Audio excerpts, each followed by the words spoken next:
It was the first time the father and son had worked an armored transport job together. Not long after they hit the road, Nick spotted a black van in the rearview mirror. The van was closing in fast. It rammed the armored truck and made it swerve across the road. The truck nearly spun out of control, but the van did not back off. It pulled alongside them and kept slamming into the truck. The two of them were confused. They had run into a group of robbers. Nick told his son Casey to call for backup. Casey grabbed the radio and kept calling for help, but no one answered. Nick realized the signal was being jammed. They had lost contact with headquarters. Now they had to rely on themselves. A high-speed chase broke out on the highway. The armored truck was built to take heavy hits, so the collisions did little damage. But they knew they could not keep this up forever. Nick suddenly jerked the steering wheel. He smashed through the guardrail and drove onto a bridge. They thought they had escaped, but another black vehicle was waiting in the middle of the bridge. It blocked their path completely. The two vehicles were working together. Nick slammed on the brakes. Armed men stepped out of the vehicle ahead. They looked heavily equipped and dangerous. Nick immediately threw the truck into reverse. The robbers were in no hurry when they saw him backing up. The armored truck slowly rolled backward,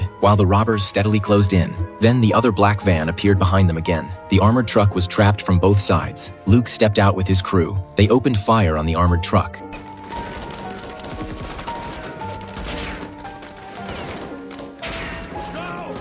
But the bullets could not penetrate its thick armor. One of the robbers brought out a grenade launcher. He fired a round at the truck. The blast flipped the entire vehicle over.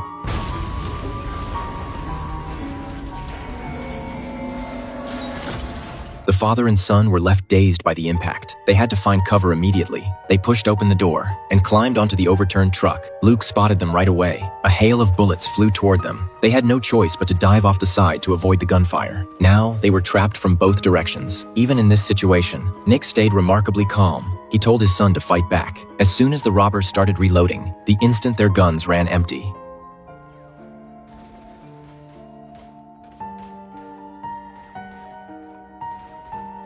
Casey fired and hit one of the robbers. He barely had time to celebrate before a bullet struck his leg. Nick did not stop to check on him. He kept returning fire and took down two robbers who were moving closer. Luke also advanced toward the armored truck. Nick helped his wounded son move back. While firing at the attackers, they climbed into the cargo compartment through the rear door, then locked it from the inside. Because the truck's armor was so thick, they were safe for the moment. Casey had been shot in the leg. Nick checked the wound and saw the bullet had passed through. He found a zip tie and used it to stop the bleeding. Outside, Luke was furious. He refused to walk away from the job. He walked to the front of the truck, wanting to negotiate with the father and son. He told them to open the door and hand over whatever was inside. If they did, he would let them live. Nick gave him no response. He still had no idea what they had been assigned to transport. That could make these robbers risk everything. So he unlocked the safe to take a look. The first two cases were filled with cash. Then he opened the third case. It was packed with gold bars, along with a pile of gold coins worth millions of dollars. The robbers must have known the gold was inside, but how had they gotten that information?